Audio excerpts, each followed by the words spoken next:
Di sholat itu kalau dikerjakan bisa berdampak pada percepatan terkabulnya doa. Minta apapun dijawab sepanjang maslahat. Makanya nanti untuk umat Nabi Muhammad, jangan tunggu panggilan sholatnya adalah panggilan langsung dari Allah. Minta, punya masalah apa? Aku selesaikan, kata Allah. Di sholat itu bukan main-main, bukan beban, bukan sekedar kewajiban, tapi kewajiban yang dipaksa untuk membahagiakan kita. Kalau Allah nggak sayang, nggak akan disuruh sholat. Pak, Bu, itu panggilan sholat. Perhatikan panggilan pertamanya, Al-Baqarah ayat 45. Wasta'inu bis sabri wassalah. Kata Allah, hei hambaku, kalau engkau punya masalah, sabar dulu, terima. Karena aku titipkan masalah itu kepadamu untuk meningkatkan kualitas hidupmu, bukan ingin membebanimu. Dan tidak mungkin aku uji engkau dengan masalah itu kecuali engkau mampu mengatasinya. La yukallifullahu nafsan illa wus'aha. Nah sekarang bawa itu lewat sholat, minta solusi kepada Allah. Terima dulu dengan sabar. Setelah itu belajar untuk meningkatkan kualitas hidup, dan bawa lewat sholat, minta solusi. Ternyata saat kita menunaikan sholat, itu diperintahkan oleh Allah, minta punya masalah apa. Makanya kita katakan, begitu Allah perintahkan wasta'inu bis sabri wassalah. Hei, kalau punya masalah terima dengan sabar, minta tolong, minta solusi kepada Allah lewat sholat. Maka ketika kita minta, kita robah kalimatnya dari wasta'inu, kata perintah, menjadi bentuk permohonan, fi'il mudhari. Iyyaka na'budu wa iyyaka nasta'in. Itu ketika Anda mengucapkan iyyaka na'budu wa iyyaka nasta'in, fikihnya begini, ucapkan di lisan, hadirkan dalam hati dan pikiran kita masalah apa yang sedang kita rasakan. Minta kepada Allah solusinya. Minta. Ini bukan sekedar diucapkan. Karena hadis qudsinya berbunyi begini. Hadis qudsinya. An Abi Hurairah radhiyallahu ta'ala anhu qala Rasulullah sallallahu alaihi wasallam, qala Allah azza wa jalla, Allah berfirman. Saya langsung saja ke bagian kalimat iyyaka na'budunya. Idza qala al-'abdu, kalau seorang hamba berkata dalam salatnya, iyyaka na'budu wa iyyaka nasta'in, ya Allah, sekarang hamba salat kepadamu, ibadah hanya kepadamu, seperti yang kau perintahkan. Maka hamba memohon kepadamu, ya Allah, seperti yang kau janjikan. Wa iyyaka nasta'in. Lalu hadirkan dalam benak kita, ya Allah, engkau maha tahu sebelum hamba ungkapkan. Hamba punya persoalan ini. Mohon kepadamu, ya Allah, hilangkan semua masalah itu. Berikan hamba solusi yang terbaik. Berikan hamba keberkahan darimu. Itu sekilas hadir dalam jiwa kita. Maka apa yang terjadi? Qala Allah azza wa jalla, dijawab kalimatnya itu, hadza baini wa baina 'abdi wa li 'abdi ma sa'al. Ini perjanjian antara aku dengan hambaku. Kalau hambaku benar sholatnya sampai kalimat ini, apapun yang dia mintakan sekarang, aku akan kabulkan. Sepanjang itu ada maslahat untuk dirinya. Dicontohkan itu oleh Nabi Zakaria. Beliau itu minta saat berdiri, Pak, bukan saat sujud. Dimulai dari berdiri, nanti akumulasinya saat sujud. Itu berdiri aja kalau benar mintanya dikabulkan, tidak menunggu selesai sholat. Dan ada fikihnya, nggak sembarangan, ada fikihnya nanti. Ada fikihnya, ya, ada tuntunannya. Poinnya adalah sholat itu solusi. Makanya jangankan Nabi yang tadi saya sebutkan, Nabi Ismail, itu saking pentingnya sholat, wasiat beliau yang diviralkan di Al-Quran untuk semua keluarganya, sholat. Ada di Quran surah 19 Maryam ayat 55. Wa kana ya'muru ahlahu bis salah. Kata Allah, dan tercatat Ismail itu pernah berwasiat meminta semua keluarganya, hei, sholat. Jadi kalau kita mau urut sampai ke atas, semua sholat.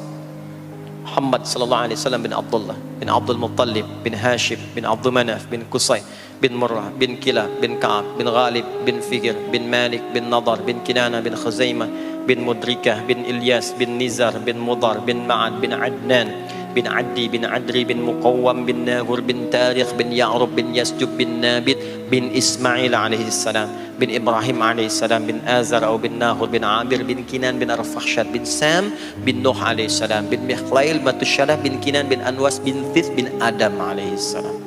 Semua sholat. Coba ulangi itu. Semua sholat. Para nabi sholat, para rasul sholat. Anda bukan nabi, bukan rasul, nggak mau sholat, dan pengen mudah hidupnya, pengen masuk surga Firdaus lagi. Anda sehat? Jadi ini pentingnya salat itu bukan cuma kewajiban, tapi diwajibkan, dipaksa dengan wajib itu supaya bahagia, supaya falah. Makanya kalau ada panggilan azan, cara memahaminya ini falah. Oh, ini solusi saya di sini nih. Kebahagiaan saya ada di sini. Kesuksesan saya ada di sini. Ya, makanya ketika dipanggil oleh muadzin, hayya 'alas shalah, labbaik, siap saya. Di sini. Ini poinnya. Nah, saya sambungkan kembali, ya. Ketika seseorang dilatih lewat sholat dan sudah mulai tersambung dengan Allah Subhanahu wa ta'ala, maksudnya ingat Allah, tertatalah semua aktivitasnya, maka berubahlah lewat sholat ini, lewat latihan ini, semua kegiatannya berubah, didorong menjadi amal soleh. Karena itu setiap orang yang sholatnya benar, yang pertama dianugerahkan oleh Allah kepada orang sholat itu bukan dunia, tapi perubahan perilakunya menjadi lebih baik. Jadi bukan kaya dulu, ya. Abdurrahman bin Auf tuh hijrah masuk Islam, dilatih sholat, malah hartanya hilang semua, dirampas. Tapi setelah itu jadi apa? Jadi orang paling kaya, ya.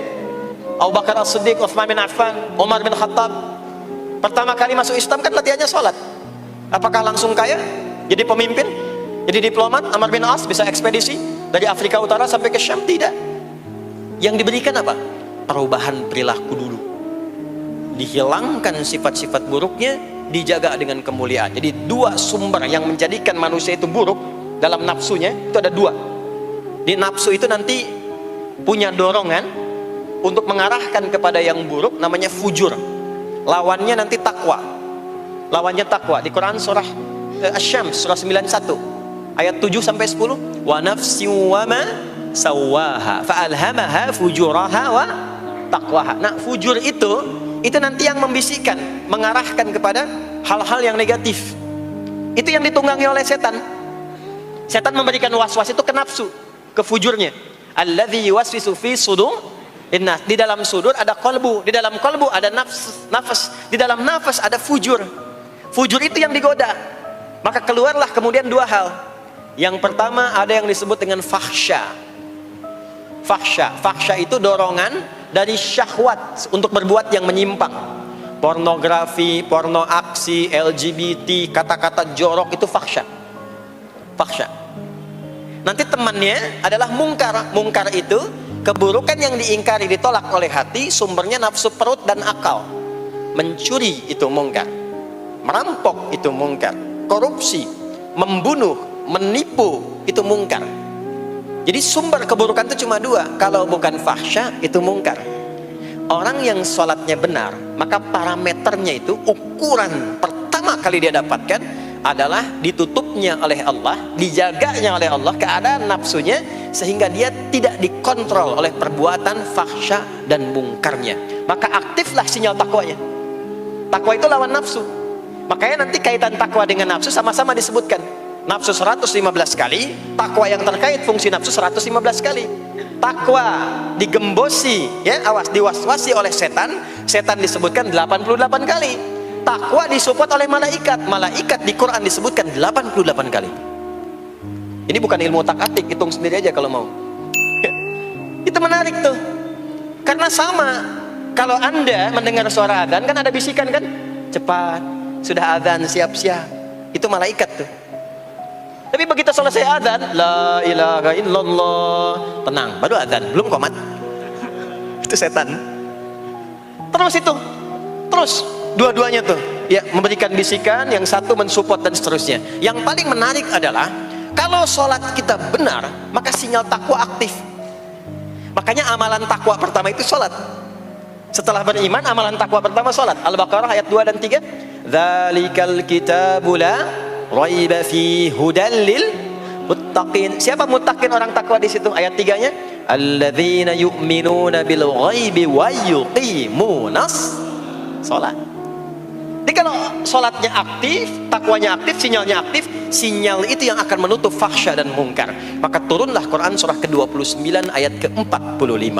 Utslu ma uhiya ilaika minal kitabi wa aqimis shalah. Kita hafal tengahnya, innas salata tanha 'anil fahsya'i wal munkar.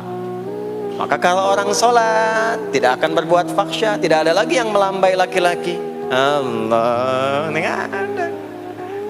Laki-laki yang laki-laki, perempuan-perempuan. Nggak ada lagi tontonan-tontonan pornografi. Yang jorok-jorok, yang kotor-kotor. Nggak ada lagi kata-kata kotor di lisan itu. Karena lisannya dilatih untuk mengucapkan yang baik-baik. Allah, sami Allahu liman hamidah, subhanallah, alhamdulillah, Allahu akbar. Makanya pasca sholat itu berubah. Maaf ya, Allah tidak memberikan kepada Nabi Muhammad SAW tongkatnya Nabi Musa, mukjizatnya Nabi Isa, apalagi Nabi Ibrahim dan selainnya. Tapi Allah turunkan Al-Quran kepada Nabi Muhammad SAW, lalu dipraktekkan Quran itu pertama lewat sholat. Anda tahu apa yang terjadi? Nabi Muhammad itu diutus oleh Allah dalam lingkup masyarakat yang sangat terbelakang dan hatam kriminal. Jadi kriminalnya bukan dikerjakan, hatam. Dan nyaris tidak kenal kebaikan, makanya disebut dengan jahiliyah. Kalau Bapak Ibu tanya di zaman Nabi, ya maaf, ada pezina? Bukan cuman ada, hatam, perfeksionis zinanya. Itu. Membunuh itu, ya, mabuk, ada orang mabuk kekinian di zaman jahiliyah, pemabuk amatir itu 5 kali sehari mabuknya. Yang amatir. Jadi kalau baru mabuk sekali, 2 kali itu coba-coba. Amatir itu 5 kali. Pembegal. Ya, sekarang kita dengar berita ada begal ini itu. Jahiliyah itu sekampung begal semua. Kampung Gifar. Tapi Allah menghendaki Rasulullah latih lewat sholat. Apa yang terjadi? Berubah jahiliyah itu, berubah menjadi khairu ummah, umat terbaik yang paling teladan, yang menginspirasi, yang pernah berkehidupan di bumi. Sampai persaksiannya dari Allah langsung, turun Quran surah ketiga Ali Imran ayat 110. Kuntum khaira ummatin ukhrijat linnas. Jadi kalau ada orang dermawan, itu yang paling dermawan. Kalau ada orang sabar, itu yang paling sabar. Kalau ada pasar yang paling ideal, itu yang paling bagus. Berubah itu. Ya. Kenal Abu Dzar Al-Ghifari? Ayo kenal. Enggak. Abu Dzar Al-Ghifari itu nama aslinya Jundub bin Junadah. Di antara pemimpin begal di zamannya. Dari kota Ghifar. Ghifar itu kampung begal asalnya. Ya, hamukumullah. Masuk Islam. Datang ke Mekah. Bertemu dengan Rasulullah. Begitu masuk Islam, kata Jundub bin Junadah, ya Rasulullah, ausini au kama qala, berikan saya nasihat. Kata Nabi, pulang sekarang. Kata beliau, enggak, saya mau umumkan keislaman saya depan Ka'bah. Kata Nabi, jangan lakukan. Sekarang orang masih belum tahu tentang Islam, nanti marah kamu dipukuli. Kata beliau, ya Rasulullah, saya ini membegal terang-terangan, masa bersyahadat sembunyi-sembunyi? Maka keluar ke depan Ka'bah, dia katakan, ya ma'asyara Quraisyin, hai semua orang Quraisy. Datang orang, ushidu bi annahu la ilaha illallah wa anna muhammadar rasulullah. Aku bersaksi, syahadat la ilaha illallah muhammadar rasulullah. Kalian mau apa? Dipukulin sampai pingsan. Sampai ketika akan diteruskan, ada riwayat mengatakan datang Sayyidina Ali bin Abi Thalib, ada yang mengatakan Sayyidina Hamzah, ya, bin Abdul Muttalib radhiyallahu ta'ala anhuma jami'an. Datang menyampaikan, jangan teruskan. Kalau ini meninggal, ini wafat, kita akan celaka karena kafilah kita akan lewat desa Ghifar. Kalau lewat Ghifar gak akan berhasil niaga kita, katanya. Ya, karena akan dihabisi semua ini orang Ghifar. Maka dibiarkan pergi, pulang. Tahu apa yang terjadi? Begitu Nabi hijrah ke Madinah, dikagetkan dengan suara kaki yang berdecak kencang. Bang, bung, bang, bung, bang, bung. Ternyata ada berita gembira. Sekampung begal Ghifar itu masuk Islam semuanya. Berubah jadi baik. Untuk menginspirasi generasi kemudian, maka dipopulerkanlah oleh beliau kunyahnya dengan nama daerahnya. Sayalah Abu Dzar Al-Ghifari. Al-Ghifari itu maksudnya apa? Dulu saya ini berasal dari Ghifar, kampung saya kampung begal. Cuma karena saya masuk Islam, diajarin sholat, diajarin baik, sekampung baik semua. Ya. Makanya orang-orang Arab setelah itu, bahkan non-Arab, kalau datang memperkenalkan daerahnya. Imam Al-Bukhari, itu nama aslinya bukan Al-Bukhari. Nama aslinya Muhammad, punya bapak namanya Ismail, punya kakek namanya Ibrahim, kakek buyutnya Al-Bughirah, yang buyutnya Al-Bardizbah, tinggal di kecamatan Ju'fah, Kabupaten Bukhara, Provinsi Khorasan, sekarang negaranya Uzbekistan.